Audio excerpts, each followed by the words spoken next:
We are more than halfway through the series, and unfortunately, She-Hulk is wasting its premise. This is Exasperated Nerd Explains.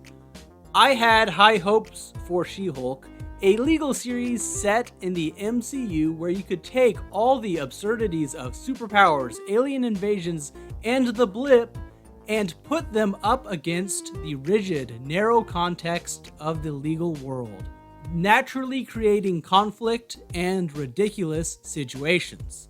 That premise is great. There are so many things in the MCU that could be applied to this scenario, but they're not using it to its full potential. The latest episode was about trademark law. How exciting.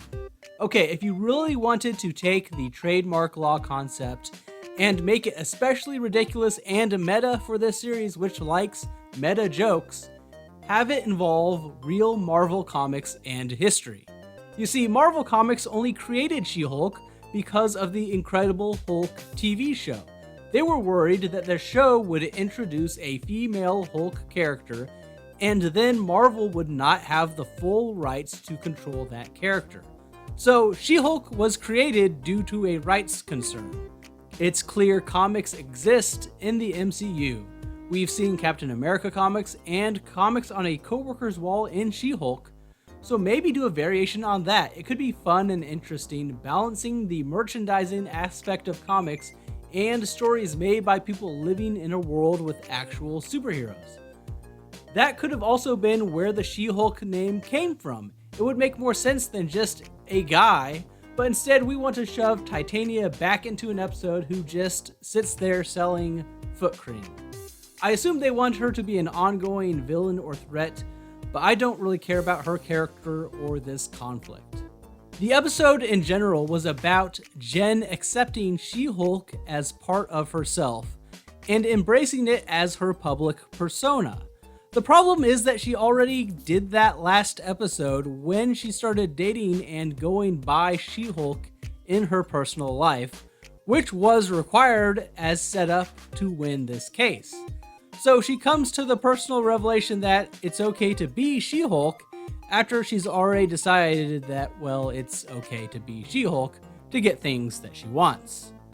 And I swear these episodes are written by aliens who do not understand how TV shows work, and they aren't breaking the rules in an interesting way or to make a point. They do not understand the fundamentals of how to plot a TV show, which they are writing. If I was told this is just an AI-generated plot and script, I would believe it. Half the episode was about getting a new suit for Jen to wear that changes with her size so she looks more professional. The episode is about her embracing this persona with a trial about that persona.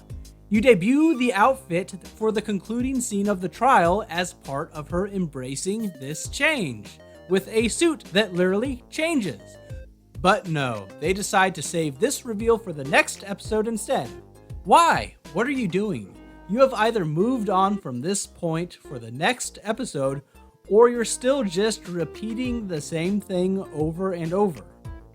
Ideally, the personal story would intersect with the legal story. Like you could have done this with Abomination. Not going back to the same well that they did for the show already, but for example, a guy dubbed Abomination could sue for defamation, and that could tie into She-Hulk and her relationship with her own moniker that was given to her as well. You don't have to directly have a trial about her name to get to this conclusion. The growth of the character is reflected in the themes and concepts of that week's court case. Watch any procedural with a main character that drives the plot to see this. It's not hard to find. Granted, they are trying with some of their trial choices, but it feels so lackluster. I mean, so far we've had the ending of a normal trial for 5 seconds, the Abomination parole trial, which frankly, other than Wong showing up and Blonsky's transformation, was just a kind of silly parole trial. There was the Shapeshifter Elf trial, which was okay. Then there was the Magic trial, which I did enjoy, and now a trademark law trial. Use the established world in interesting ways. So far, you are mostly putting characters in normal trials, which can be fun if done right, but you should really only do that once. They are not pushing it anywhere interesting. Have someone very guilty claim a scroll did it with no proof. Have an interesting situation from the blip that wasn't resolved with someone disappearing and coming back. Have more powers from C-list characters that lead to interesting legal conundrums.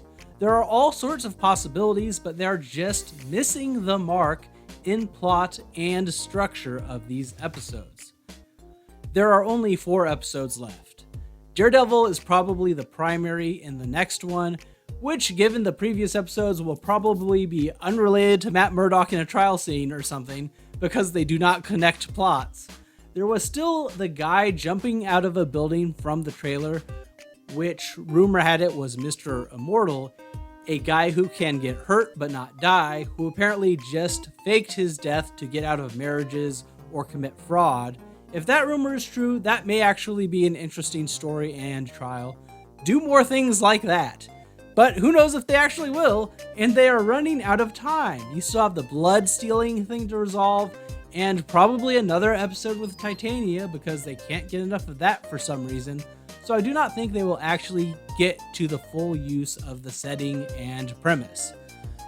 But what do you think of She-Hulk so far? Am I being too harsh? What would you like to see done in the next half of the season? Let me know in the comments below. Be sure to like the video and subscribe to the channel for more content. Thanks for watching. Bye.